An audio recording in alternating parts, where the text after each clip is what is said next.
Bismillahirrahmanirrahim. Assalamualaikum warahmatullahi wabarakatuh. Innal hamdalillah nahmaduhu wa nasta'inuhu wa nastaghfiruh wa na'udzu billahi min shururi anfusina wa min sayyiati a'malina. May yahdihillahu fala mudhillalah wa may yudlil fala hadiyalah. Wa asyhadu an la ilaha illallah wahdahu la syarikalah wa asyhadu anna Muhammadan abduhu wa rasuluh. Allahumma salli ala nabiyyina Muhammad wa ala alihi wa man tabi'ahum bi ihsanin ila yaumiddin. Allahumma anfa'na bima 'allamtana wa 'allimna ma yanfa'una wa zidna ilma. Bapak Ibu para jemaah sekalian yang mugi-mugi senantiasa dirahmati dan diberkahi Allah Subhanahu wa taala. Kita bersyukur di kesempatan malam hari ini kita kembali dimudahkan untuk duduk dalam majelis yang mudah-mudahan penuh berkah dan membawa kebaikan bagi kita sekalian. Dan kali ini kita akan kembali mengkaji kitab Riyadhus Shalihin karya ulama besar dalam mazhab Syafi'iyah, karya Imam Nawawi rahimahullah. Dan kita masuk pada bab yang baru setelah kita membahas bab sebelumnya tentang takwa. Kita masuk dalam bab yang ketujuh tentang yakin dan tawakal. Bab al-yaqin fil yakini wat tawakkuli, yaitu tentang yakin dan tawakal. Para jamaah sekalian, Bapak Ibu yang mugi-mugi senantiasa dirahmati oleh Allah Subhanahu wa taala. Yakin dan tawakal ini dua-duanya masuk dalam amalan hati. Di mana yakin itu nanti membuahkan tawakal seseorang pada Allah Subhanahu wa taala. Rasa yakin itu nantinya membuat seorang punya kepasrahan besar atau menimbulkan ketawakalan atau tawakal seorang itu pada Allah Subhanahu wa taala. Dan sebagaimana kata para ulama, kalau orang itu memiliki yakin itu bagaikan ruh bagi jasad. Jadi sangat penting orang itu punya rasa yakin. Yakin pada rizki yang Allah Subhanahu wa taala janjikan. Yakin pada kemudahan yang Allah Subhanahu wa taala berikan. Yakin untuk doa-doanya agar dikabulkan. Dari rasa yakin inilah yang nanti membuat dia itu pasrah pada Allah. Ini nanti disebut dengan tawakal.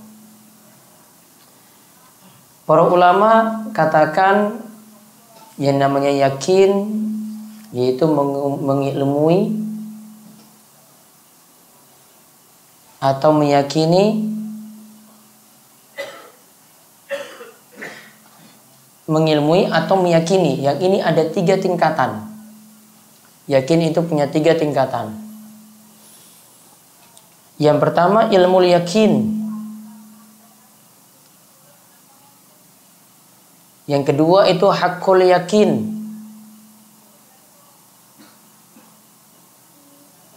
Yang ketiga itu ainul yakin.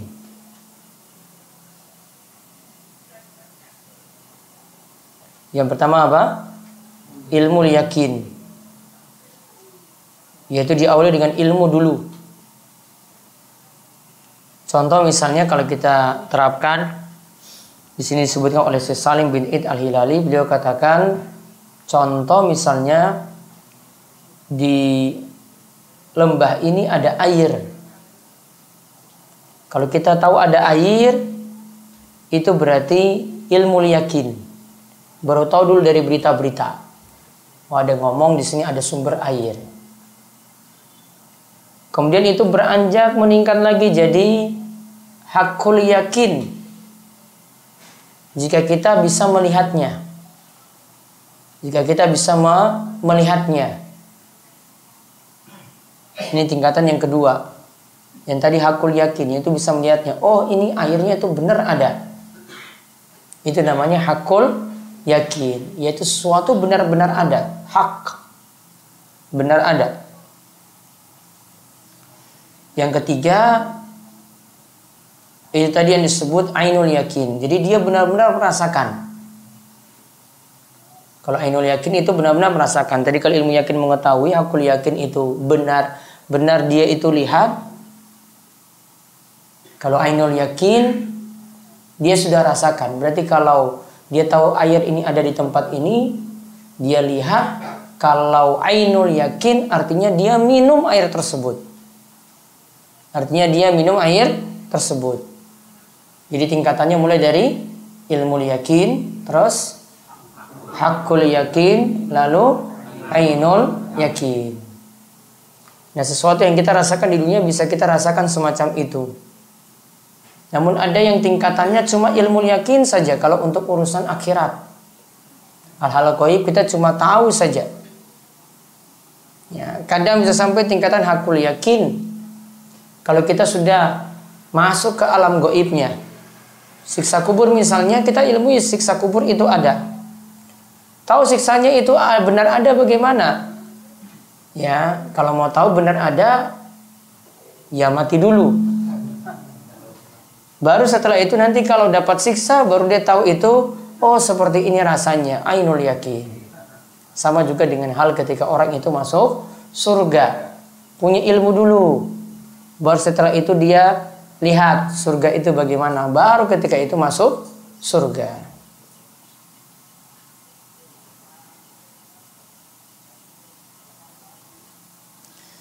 Nah, sedangkan untuk tawakal sendiri, ini disebut tawakal, kata para ulama. Yang dimaksudkan tawakal itu adalah sidqu i'timadil qalbi 'ala Allah. Yaitu benarnya seseorang menyandarkan hatinya pada Allah Subhanahu wa taala. Benarnya seseorang itu menyandarkan hati pada Allah Subhanahu wa taala. Namun di sini kata para ulama,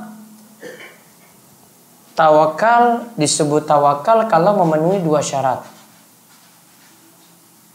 Tawakal disebut tawakal itu kalau memenuhi dua syarat. Yang pertama, melakukan sebab atau usaha. Yang pertama, melakukan sebab atau usaha. Kemudian yang kedua, hatinya bersandar pada Allah Subhanahu wa taala. Hatinya bersandar, pasrah pada Allah Subhanahu wa taala.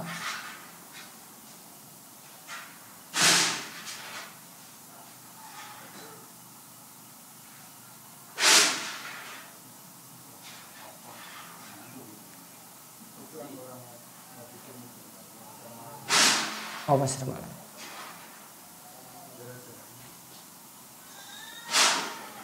Jadi ada dua syarat di sini sebut tawakal. Yang pertama tadi apa? Lakukan sebab atau usaha. Jadi kalau sebab atau usaha ini tidak dilakukan, cuma poin kedua saja yang dia itu penuhi, yaitu cuma pasrah saja. Ini bukan tawakal, namun ini sifatnya orang malas. Orang malas cuma mau bersandar saja pada Allah, namun tidak mau cari sebab apa-apa. Contoh misalnya harapannya untuk ibadah, gak mau kerja. Jadi dari pagi, dari subuh sampai ngisa itu zikir terus di masjid.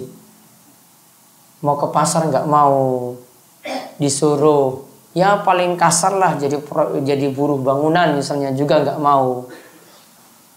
Cuma mau bersandar pada Allah Subhanahu wa taala. Yang pertama tidak dipenuhi, maka tidak disebut tawakal.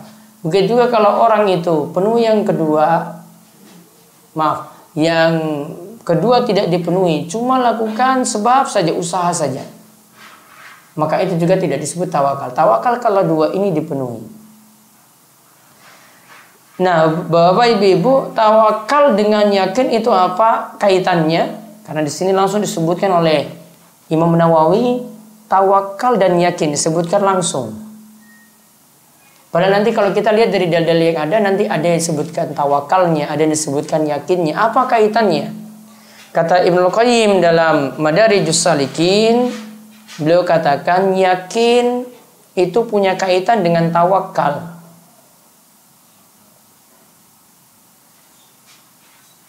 Yaitu di mana tawakal itu artinya kuatnya yakinnya seseorang.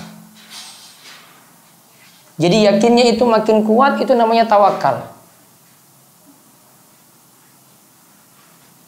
Atau kata beliau yang tepat lagi tawakal itu adalah buah atau hasil dari yakin. Yang namanya tawakal itu adalah buah atau hasil dari yakin. Nah, itulah yang namanya tawakal. Jadi intinya paling gampangnya kita katakan kita itu disebut tawakal kalau diawali dengan yakin dulu. Yakin itu dibentuk. Tahu janji-janji Allah seperti ini bagi orang-orang yang ingin menempuh jalan yang halal, ingin menempuh jalan yang benar. Dia tinggalkan yang haram. Kalau dia tinggalkan yang haram, Allah Subhanahu wa ta'ala akan ganti dengan yang lebih baik. Dia awali dengan ilmu dulu. Yakinnya dikuatkan. Jadi yakin bisa diperoleh itu kalau orang itu ngaji, kalau orang itu berilmu terlebih dahulu. Yakinnya itu makin besar pada janji-janji Allah Subhanahu wa ta'ala. Namun kalau tidak diawali dengan ini, maka sulit timbul yakin, sulit timbul tawakal. Maka awalnya dari sini terlebih dahulu. Nah, di sini ada beberapa dalil yang disebutkan oleh Imam Nawawi.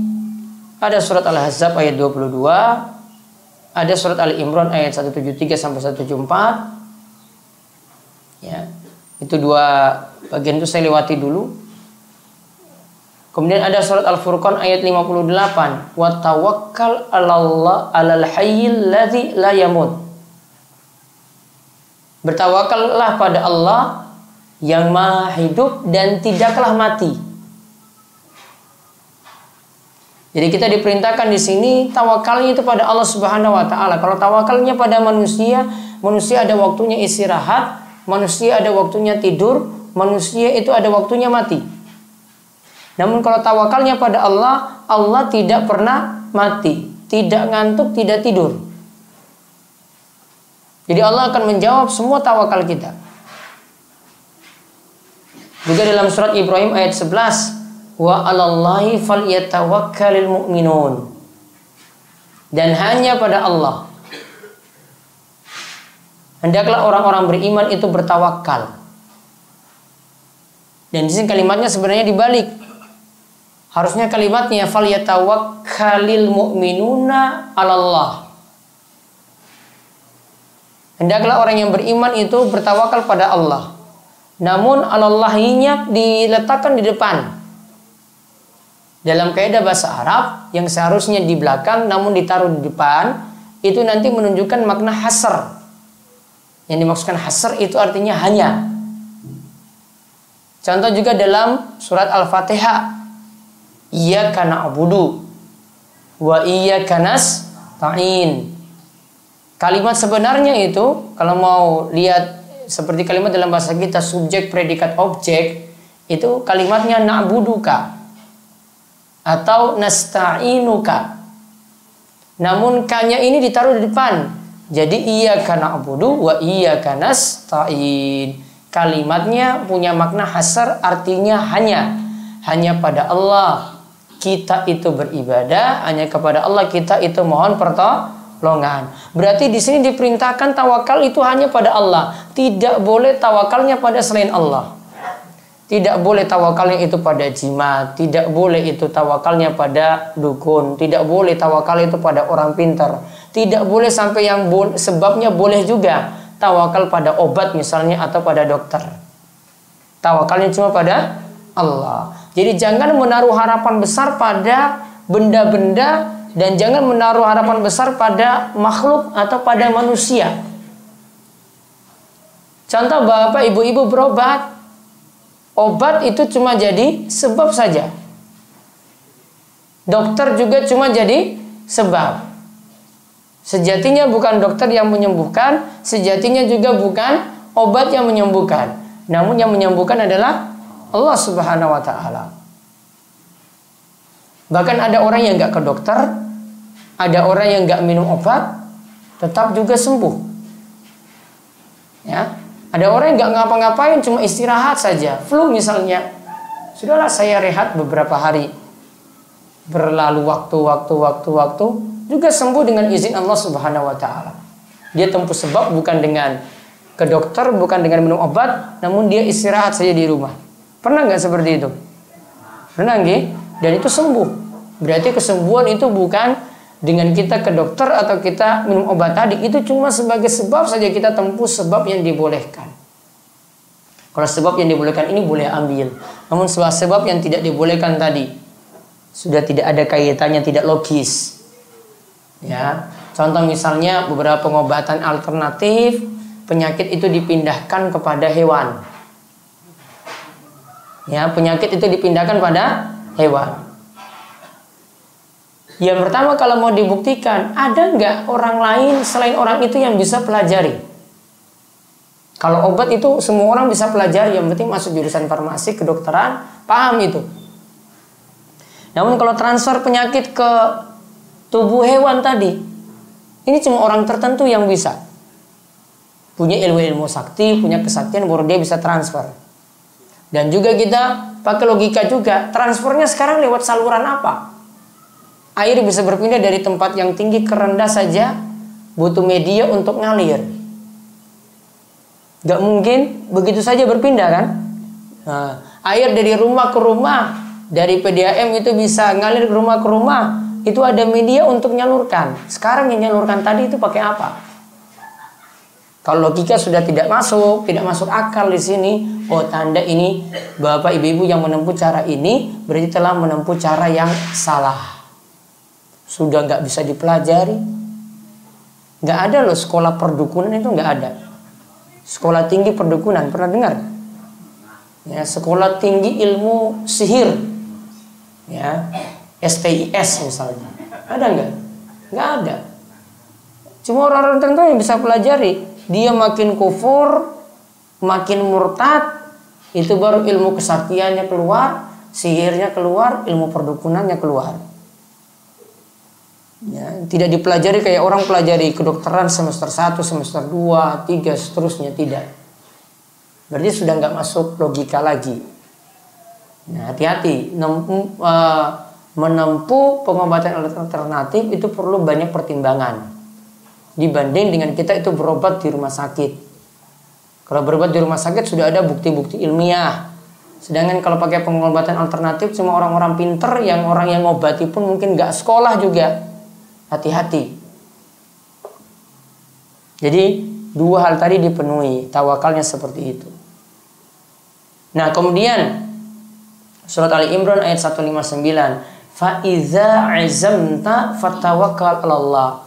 Jika engkau itu telah berniat, tawakallah pada Allah. Niatmu sudah bulat, tekadmu sudah kuat, maka tawakallah pada Allah. Allah yang nanti akan beri hasil. Bukan manusia yang menentukan hasilnya.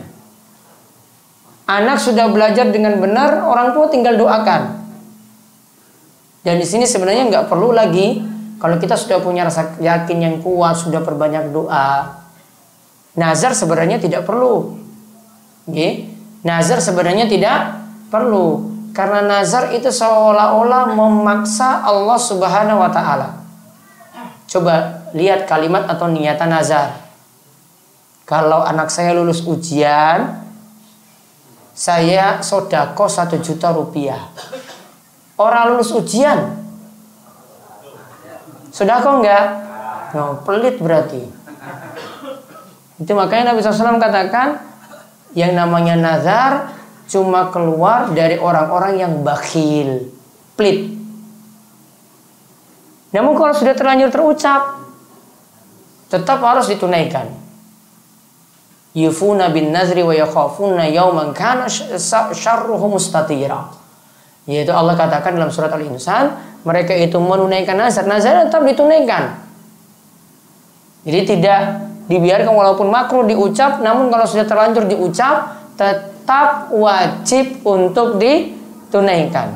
Kalau nazarnya sifatnya ibadah. Namun kalau nazarnya sifatnya mubah, nggak boleh. apalagi sampai haram. Contoh misalnya kalau jagoku menang, ya saya gundul kepala habis. Gundul kepala sifatnya mubah. Dipenuhi atau tidak, itu bukan nazar. Maka tidak dipenuhi tidak apa-apa.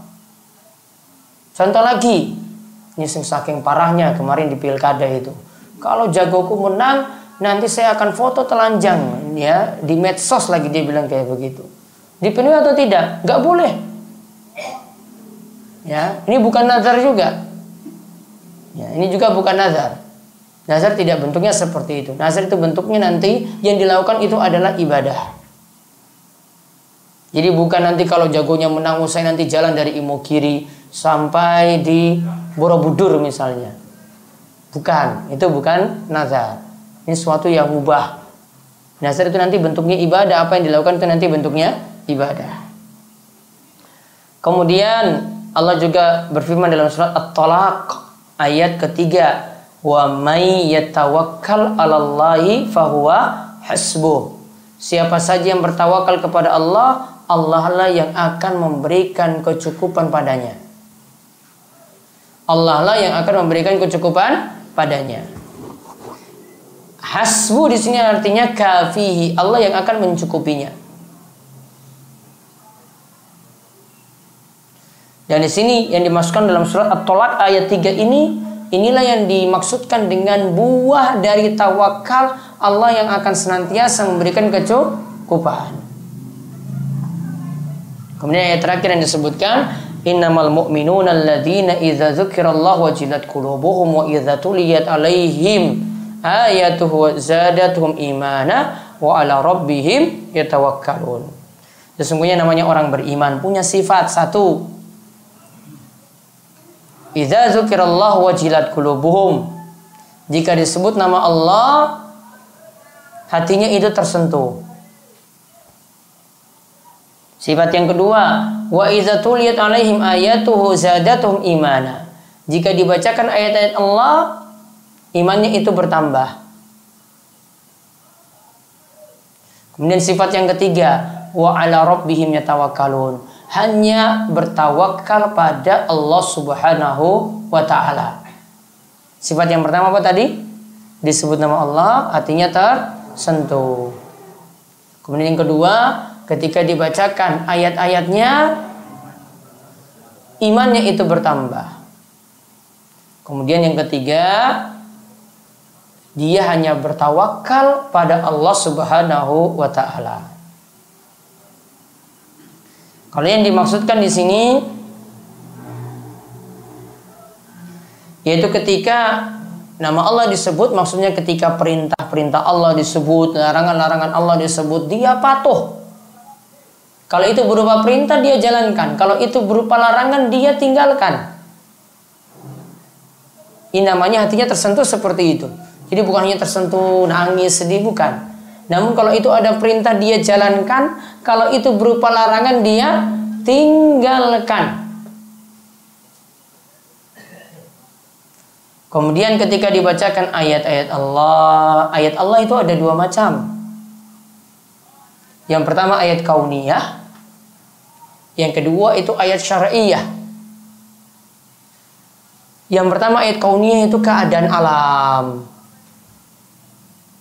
Dia lihat matahari terbit dari timur, tenggelam di barat. Siapa yang gerakan ini semuanya? Gak mungkin bergerak sendirinya. Oh, Allah yang menggerakkan. Bisa ambil pelajaran. Bisa ambil pelajaran dari peristiwa-peristiwa alam yang terjadi. Dia ambil pelajaran lagi misalnya, ya kalau doa, ada yang datang ke kuburan minta doa pada yang sudah mati terkabul. Ada yang berdoa di masjid juga terkabul. Berarti kesimpulannya apa kalau lihat dari peristiwa-peristiwa semacam ini? Yang namanya terkabulnya doa bukan dilihat dari orang itu beriman atau tidak beriman, namun kehendak Allah, Allah yang mengabulkan doa tadi. Jadi jangan dikira kalau Anda sudah datang ke dukun, ke orang-orang pintar, ke kuburan, kemudian terkabul apa yang diminta, berarti perbuatannya benar. terkabulnya doa itu bukan menunjukkan iman seseorang itu benar. Ambil pelajaran lagi seperti itu. Namun ada yang ayat yang kedua disebut dengan ayat syar'iyah. Itu ayat-ayat yang kita temukan dalam Al-Quran. Ketika itu dibaca, iman itu bertambah. Dan tentu saja di sini Bapak Ibu sekalian, imannya itu bisa bertambah kalau ayatnya itu dipahami. Butuh kaji tafsir. Butuh ayat tadi dipelajari secara khusus. Jadi kalau jenengan punya terjemahan, baca terjemahannya, ditambah lagi dengan baca tafsir saking para ulama yang membahas tafsiran tiap ayat. Karena terjemahan juga belum bisa memahami sempurna. Ya, dikaji lagi dengan baca kitab-kitab tafsir. Ada tafsir Ibnu Katsir. Ada pemahaman ayat diberikan di situ, tambah dengan riwayat-riwayat. Ada tafsir Jalalain. Ditulis oleh ulama besar Syafi'iyah, Jalaluddin As-Suyuti dan Jalaluddin Al-Mahalli. Dua Jalal nulis satu kitab, makanya disebut Jalalain. Ya, kalau ada dua orang itu jadi Jalal kan nama depannya kan, maka jadinya Jalalain. Kalau dua orang Muhammad berarti Muhammadain. Namun di sini dua Jalal yang ditulis. Ada juga tafsir yang lebih terkini lagi, tafsir dari Syekh Abdurrahman bin Nasir As-Sa'di, ulama besar Saudi di masa silam. Beliau punya kitab namanya Taisir Al-Karimir Rahman. Taisir Al-Karimir Rahman. Adapun kitab tafsir yang paling lengkap sampai saat ini, kitab tafsir yang ditulis oleh Imam At-Tabari. Ya, Imam At-Tabari. Kitabnya berjilid-jilid. Ya, dulu pernah Imam At-Tabari ini saking semangatnya ingin nulis kitab, beliau nantang para muridnya, ayo kita nulis kitab sejarah mulai dari diciptakannya Adam sampai zaman beliau. Kira-kira tebal nggak kalau ditulis itu? Nah, tebal. Maka kalau jenengan jadi murid-muridnya pasti jawabannya sama seperti ini. Murid-muridnya katakan, wah, kalau kami nulis kitab semacam itu, umur kami itu habis cuma gara-gara nulis. Umur kami itu habis cuma gara-gara nulis. Ya, kemudian akhirnya kitab tafsir At-Tabari ya jadi seperti saat ini, cuma ya tidak seperti yang beliau inginkan dahulu. Maaf, ya, sejarah yang tadi ditulis sudah ada, namun tidak seperti yang beliau tuliskan dahulu. Nanti ada kitab tafsir lagi yang ditulis namanya Tafsir At-Tabari, biasa ditulis dengan Tafsir At-Tabari. Nah, kemudian ya itu tadi kitab-kitab tafsir yang bisa dikaji. Kemudian ada sifat yang ketiga, wa 'ala rabbihim yatawakkalun. Mereka itu pada Rabb mereka, yaitu orang-orang beriman ini hanya tawakalnya pada Allah Subhanahu wa ta'ala. Nah, lalu Imam Nawawi katakan wal ayatu fi fadli tawakkuli katsiratun ma'rufah. Ayat-ayat yang menjelaskan tentang keutamaan tawakal itu banyak sekali, sudah diketahui. Adapun hadis-hadisnya beliau sebutkan berikut ini. Kita lihat satu hadis dulu. Ini tentang 70.000 orang yang masuk surga tanpa hisab dan tanpa azab. 70.000 orang yang masuk surga tanpa hisab dan tanpa azab. Disebutkan dari Ibnu Abbas. Ia berkata, Rasulullah sallallahu alaihi wasallam bersabda, "Uridat alayyal umamu." Ditampakkan kepadaku para umat. Fara'aitun nabiyya wa ma'ahu ar-ruhaid. Aku lihat ketika itu ada nabi bersamanya sekelompok orang. Ruhaid itu pokoknya jumlahnya di bawah 10. Jadi ada nabi yang pengikutnya tidak sampai 10 orang. Kira-kira nabinya keliru atau enggak ini? Pengikutnya cuma di bawah 10. Ya, sedikit sekali. Kemudian wan nabiyya wa ma'ahur rajulu wa rajulan. Ada nabi yang pengikutnya cuma 1 orang atau 2 orang. Keliru enggak nabi ini? Pengikutnya cuma 1. Bisa jadi dia dengan istrinya sendiri. Atau pengikutnya cuma 2 orang saja. Kalau tadi itu di bawah 10, kalau ini pengikutnya 1 atau pengikutnya itu 2. Wa nabiyya wa laisa ma'ahu ahadun. Dan ada nabi namun tidak punya pengikut sama sekali. Dan nanti diceritakan di kalimat selanjutnya yang namanya nabi, ya, ada yang pengikutnya itu banyak. Berarti kesimpulannya, standar kebenaran itu apa? Jumlah ataukah ajaran? Kalau jumlah, berarti semua nabi yang jumlahnya sedikit seperti ini berarti keliru. Karena pengikutnya tadi ada Ruhaid di bawah 10. Ada pengikutnya yang cuma 1, ada yang pengikutnya cuma 2 orang. Berarti ada yang mau menerima kebenaran, ada yang tidak mau menerima kebenaran. Maka standar kebenaran itu, standar suatu ajaran itu benar ataukah tidak, itu bukan standarnya dilihat dari banyaknya pengikut. Namun karena di sini sebutkan sedikit tadi 1, 2 atau kurang dari 10, banyaknya nanti ada, nanti Nabi SAW sebutkan di sini. Maka juga bukan menunjukkan kalau sedikit pasti benar. Karena ada pengikut Nabi yang jumlahnya banyak. Jumlah sedikit juga belum tentu menunjukkan benar. Sama seperti jumlah pengikutnya banyak, bukan barang tentu itu menunjukkan kebenaran yang dia anut.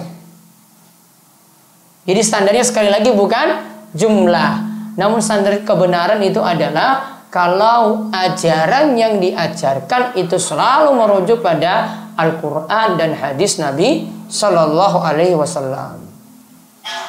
Jadi sekali lagi bukan dari jumlah. Kemudian ditanyakan ketika itu, disebutkan Isrufi Ali sawadun azim, dinampakkan kepadaku gerombolan orang yang jumlahnya besar sekali, disebut sawad azim. Sawad itu artinya hitam. Bukan berarti yang dilihat di sini orang-orang hitam. Namun kalau manusia itu dikumpulkan banyak, nampak dari atas yang terlihat itu adalah hitam. Maka disebut di sini sawadun azim, jumlah pengikut yang banyak. Kata Nabi sallallahu alaihi wasallam, "Fazanantu annahum ummati." Saya kira mereka itu adalah umatku. Berarti menunjukkan di sini pengikut atau umat Nabi Shallallahu Alaihi Wasallam itu yang paling banyak. Pengikut atau umat Nabi SAW itu yang paling banyak. Maka beliau tahu kalau itu jumlahnya banyak, oh itu berarti umatku. Ternyata di sini dijawab, "Faqila li hadza Musa wa qaumuhu." Enggak, yang pertama itu yang jumlahnya banyak itu adalah Musa dan kaumnya. Berarti di sini menunjukkan Musa dan kaumnya itu juga jumlah pengikutnya banyak sekali. Namun di situ dikatakan walakin unzur ilal ufuki fa idza sawadun azim. Namun coba lihat di ufuk yang lain. Situ ada jumlah orang juga yang sangat banyak. Fakilali, ada yang mengatakan ketika itu unzur ilal ufukil akhar, lihat pada ufuk yang lain. Fa idza sawadun azim, maka nanti akan ditemukan jumlah orang yang banyak. Fakilali, maka disebutkan padaku pada Rasulullah SAW, hadhihi ummatuka, ini adalah umatmu. Dan diantara tanda umat Nabi SAW, tanda yang paling jelas itu dari asaril wudu. Tanda yang paling jelas itu dari bekas wudu. Tanda yang paling jelas itu dari bekas wudu. Jadi Nabi SAW tahu ini umatnya, beliau tahu dari bekas wudunya. Karena yang lainnya, umat-umat lainnya tidak punya tanda seperti itu. Tanda yang khas ini cuma milik Nabi SAW dan pengikutnya. Lalu disebutkan wa ma'ahum sab'una alfan yadkhuluna al-jannata bighairi hisabin wala adhab. Dan bersama mereka itu ada 70.000 orang yang masuk surga tanpa hisab dan tanpa azab, tanpa siksa. Jumlahnya berapa? 70.000. Ini kira-kira banyak nggak ini? Satu Imogiri cukup nggak ini? 70.000. Imogiri berapa warganya? 50.000. Berarti masih sisa nanti. Iya.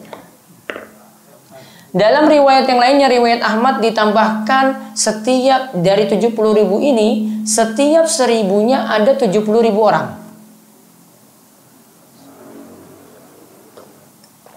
Setiap 1000-nya ada 70.000 orang. Berapa berarti?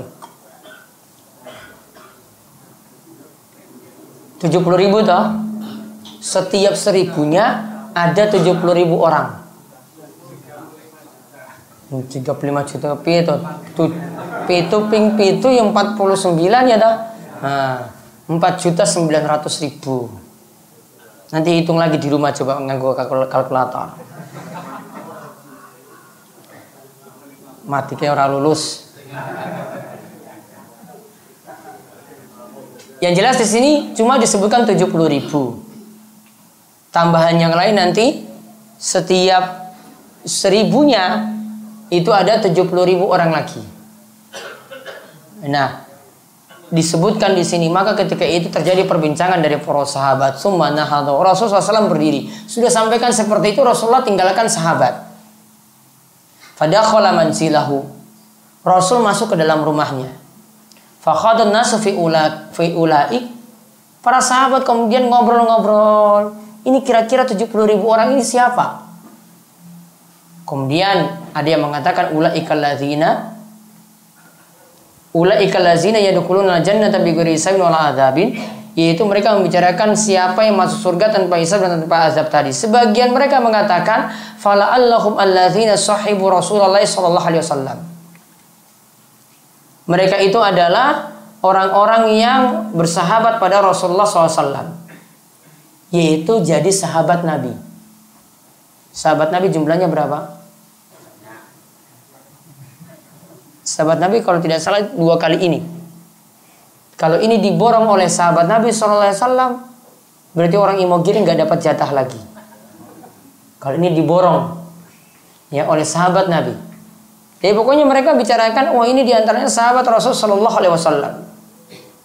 Kemudian sebagian lain lagi mengatakan, fala'allahum allazina wulidu fil Islam falam yusyriku billahi syai'a. Ada yang punya pendapat lagi, mereka itu adalah orang yang lahir dalam keadaan Islam dan tidak pernah berbuat syirik sama sekali. Berarti syirik dengan lahiriahnya maupun syirik dengan batinnya. Wah ini sulit sekali.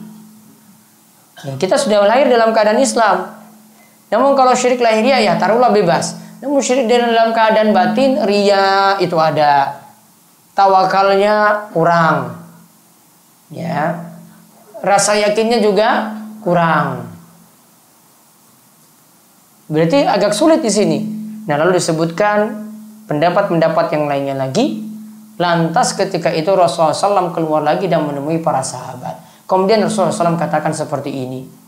Malladzi takhuduna fi. Apa yang kalian tadi obrolkan? Kemudian ketika itu Rasulullah SAW menjawab. Fa akhbaruhu.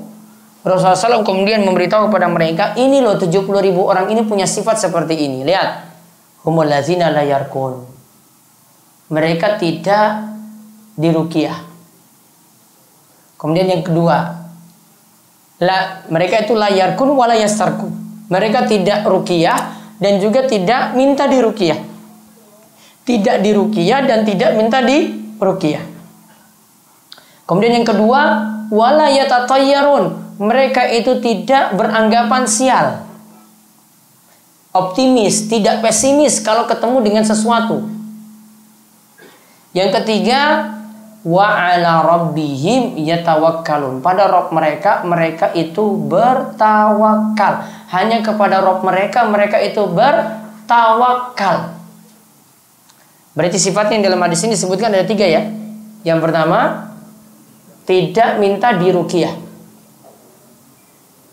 Yang kedua, tidak beranggapan sial. Tidak menganggap bulan ini bulan sial, tidak anggap angka ini angka sial, tidak menganggap tempat ini tempat sial. Tidak menganggap kalau waktu ini saya pilih untuk hajatan nikah, berarti bisa membawa sial bagi saya. Ini namanya beranggapan sial sehingga dia pesimis pada sesuatu. Akhirnya nggak jadi kerjakan hajatan tersebut. Itu namanya tatoyur. Kalau dulu orang Arab, ya, yang dipakai dulu untuk mau menentukan ini saya jalan atau tidak. Ya, saya jalan atau tidak, itu pakai burung. Kalau burungnya dia gerak nanti ke kanan, itu berarti tanda nasib baik. Namun kalau burungnya terbang ke kiri, berarti nasibnya buruk. Kalau burung yang terbang ke tengah, diulang lagi. Kalau sekarang itu sama seperti hitung-hitungan tanggal bagus dan tanggal kurang bagus ketika ingin melakukan hajatan. Ngerti nggak cara hitungannya itu? Pakai ilmu apa namanya? Apa namanya? Ada loh di primbon itu ada. Hah? Nanti kalau Kamis Kliwon nanti ini wetonnya itu berapa? Yang Jumat Pon ini berapa?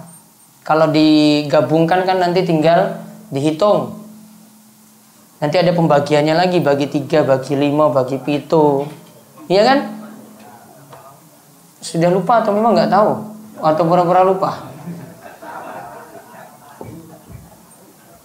Itu berarti sudah nganggap suatu hari itu baik dan suatu hari itu jelek, dan dia pesimis pada sesuatu.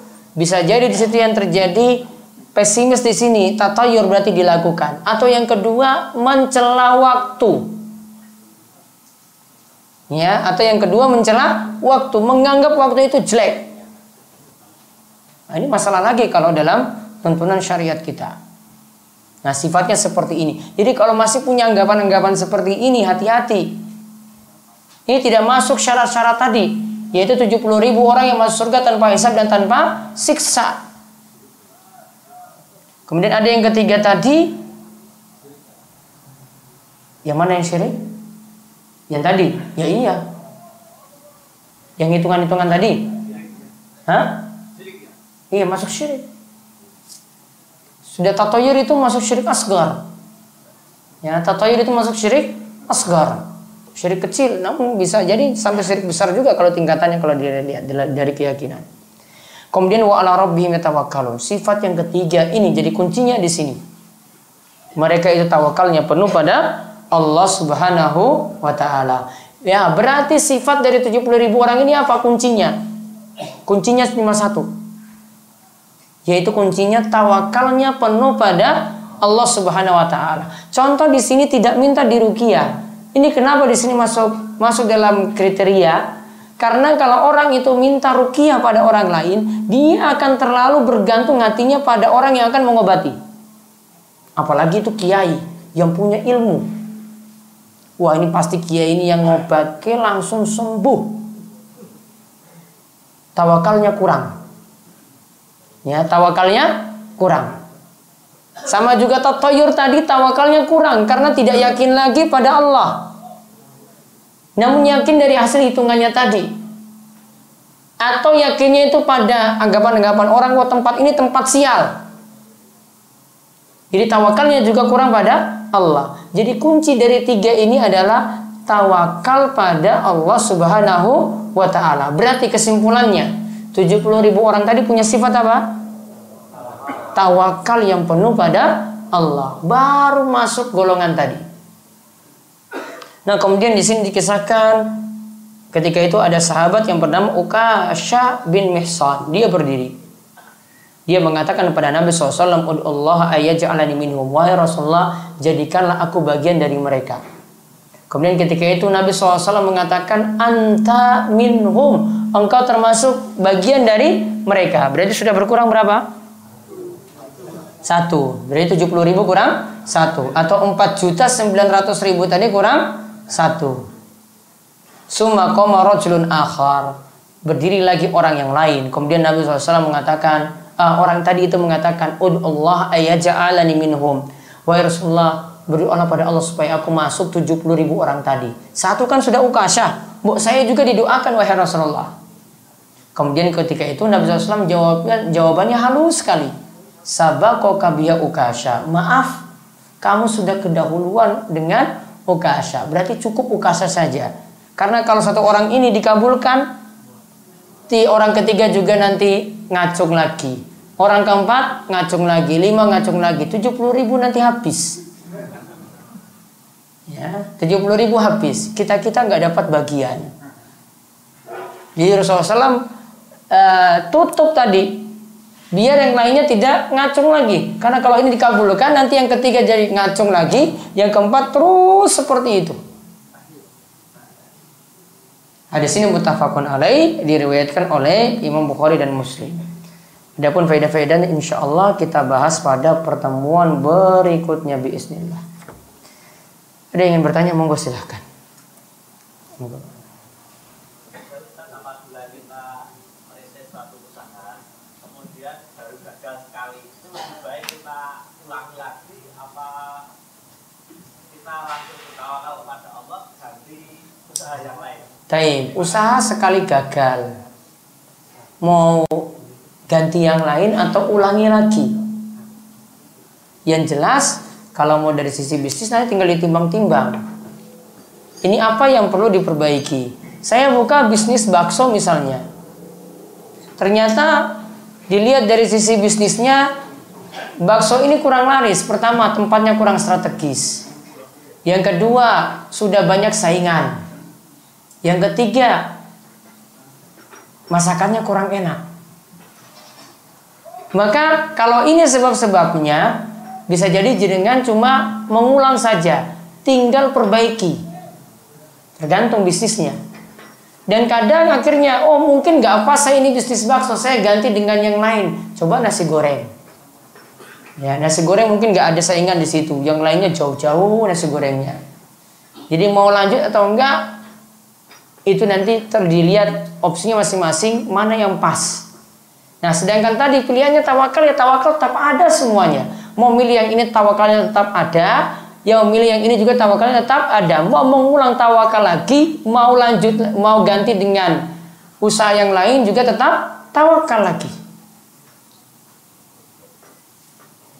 Jadi seperti itu. Ya, jadi tawakal tetap ada dua-duanya. Ada lagi. Ini ada pengumuman kajian di Masjid Al-Aman Pedak oleh Ustadz Aris Munandar tiap malam Jumat dipindah ke Musola Al-Manar Bijen Bantul Bapak Sueb Mustafa. Di rumahnya apa di masjidnya? Di musolahnya. Musolahnya Bapak Sueb Mustafa di Musola Al-Manar. Nanti tanya alamat sendiri. Ada lagi? Ya. Tadi yang saya tanya selingkuh dengan yang saya tanyakan tadi, teman saya bertanya apabila seorang mau jadi imam atau imam orang ngerti imam mau jadi imam, terus dia itu bersalaman dengan makmum. Imam salaman kalih makmum. Terus saya beriman pada makmum ini semuanya. ya. Saya bersalaman. Saya imam itu hukumnya gimana? Bersalaman. Saya akan Bersolat atau kapan? mau mengimami. Belum sholat, dia salaman dulu. Ya, atau saya bersalaman dengan ini, saya nanti itu terbiasa gimana hukumnya. Baik. Itu yang pertama. Yang kedua, yang saya tanyakan pamannya, saya berusaha dan tawakal berdoa sepenuh hati. Terus dilalahnya. Dilalah pun nggih, dilalah pun iku kula pun donga wis mati ngaten pun apa. Nek kok dereng terkabul.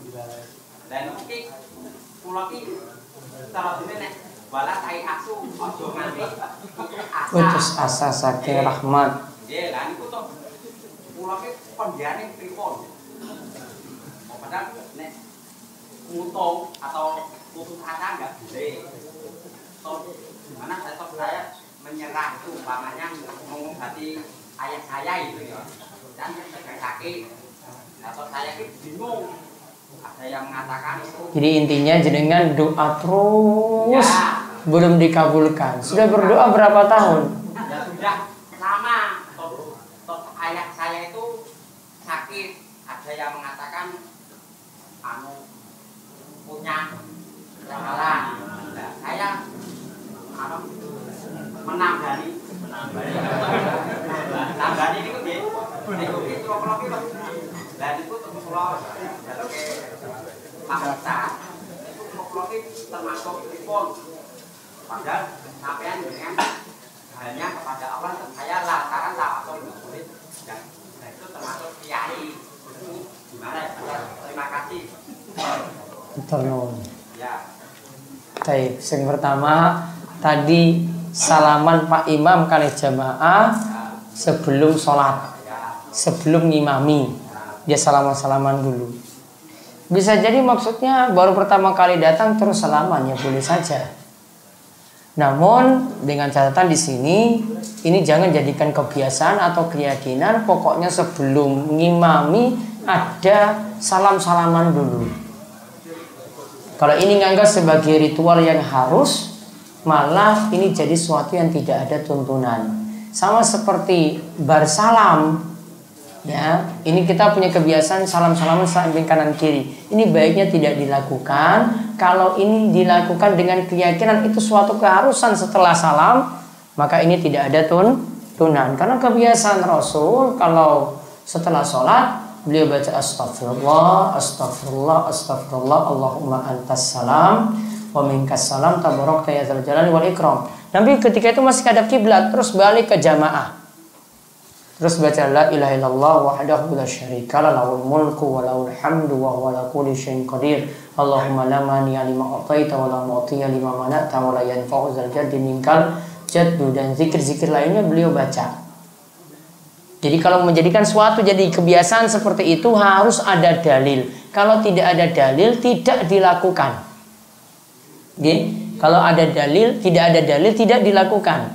Contoh misalnya lagi sebelum sholat sebagian imam ini baca Qul a'udzu birabbin nas malikin nas ilahin nas min syarril waswasil khannas alladzi yuwaswisu fi sudurin nas minal jinnati wan nas. Keyakinannya apa? Biar orang diganggu setan. Betul nggak di sini? Secara kita lihat dari isi surat, iya betul.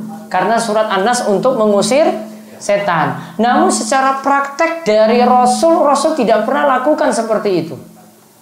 Rasul ketika mulai sholat langsung takbir Allahu Akbar.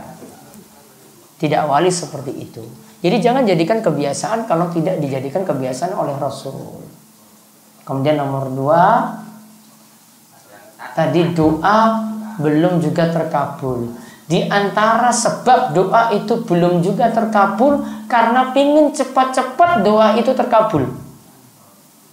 Jadi kalau jenengan sudah dalam batin, wah saya sudah berdoa, sudah lama kok juga belum terkabul seperti itu. Nah itu jadi sebab doa nggak terkabul. Berarti pingin tergesa-gesa supaya terkabul cepat. Caranya gimana berarti? Tetap berdoa, tidak pernah putus asa. Karena ingat doa itu terkabul juga ada 3 cara yang Allah berikan. Terkabulnya doa itu ada 3 wujud, 3 bentuk. Yang pertama, minta motor langsung dikabulkan motor. Berarti diberikan sesuai dengan yang diminta. Yang kedua, diganti dengan sesuatu yang lebih baik. Minta motor ganti nih, ya misalnya mobil. ganti dengan sesuatu yang lebih baik, atau dia diselamatkan dari sesuatu yang jelek. Pak minta motor nggak bisa lah, uang dia saja untuk mengemudikan motor nggak lancar. Allah mudahkan untuk urusan yang lainnya, bukan dikabulkan itu. Dan ini kadang kita nggak tahu. Ternyata Allah sudah kabulkan, namun kita merasa belum dikabulkan, padahal sudah diganti dengan sesuatu yang lebih baik. Yang ketiga, ini kalau kita itu berdoa diganti dengan simpanan di akhirat, tidak diganti di dunia. Jadi terkabulnya doa seperti itu, 3 hal tadi.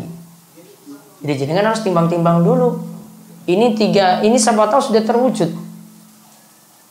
Kalau tidak, periksa lagi apakah ada penghalang-penghalang yang membuat doa kita itu lemah. Begitu juga yang membuat doa kita itu sulit terkabul. Periksa lagi penghasilannya itu sudah halal apa belum. Makanan yang dimasukkan itu sudah halal apakah belum. Minuman yang dimasukkan itu sudah halal ataukah belum. Pakaian yang dipakai ketika itu sudah halal ataukah belum. Karena makanan, minuman, pakaian, pekerjaan yang haram itu sulit membuat doa itu terkabul. Diperbaiki. Walaupun aktif beribadah. Karena ada orang yang dia ini berdoa pada Allah, sudah safar, mohonnya itu butuh pada Allah, dia itu angkat tangan ketika berdoa, lantas dia menyeru Allah, ya Rabbi, ya Rabbi. Oh, berarti dia ibadah. Namun Nabi SAW katakan, makanannya itu haram, minumannya itu haram, pakaiannya itu haram, pekerjaannya juga haram. Fa'anna yustajabu lidzalik. Bagaimana mungkin doanya bisa terkabul? 4 syarat sudah dia penuhi sebenarnya, yaitu 1, safar. Safar ini keadaan yang membuat doa itu mudah terkabul. 2, yang dia penuhi itu adalah keadaannya butuh ketika minta pada Allah. Yang ketiga, dia ketika berdoa itu angkat tangan. Ya, angkat tangan ketika berdoa seperti ini. Kemudian yang keempat, keadaannya juga dia minta pada Allah dengan nyanjung-nyanjung Allah, menyebut ya Rabbi, ya Rabbi. 4 hal sudah dipenuhi. 1 yang enggak. Apa tadi? Makanan yang haram. Jadi koreksi. Makanya para ulama kalau tahu doanya enggak terkabulkan, mereka itu lihat dulu, oh ini jangan-jangan makanan saya, minuman saya, pakaian saya, atau pekerjaan saya itu bermasalah. Gitu. Jadi tinggal dikoreksi yang mana di sini yang butuh diperbaiki. Ya harus semuanya bersih kan? Harus bersih. Dikoreksi dulu. Ada lagi? Bagus? Ya.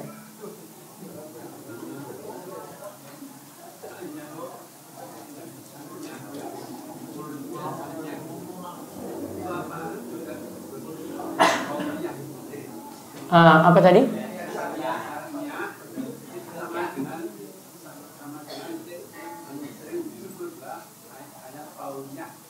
Qauliyah. Syariah tadi disebut qauliyah. Bisa jadi sama. Qauliyah di sini maksudnya yang ada dalam Al-Qur'an maupun hadis.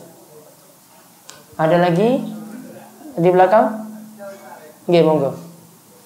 Ini Pak Ustaz, untuk masalah apa di dalam surat Yunus Al-Qur'an itu ayatnya 62. Itu wali Allah itu maksudnya apa?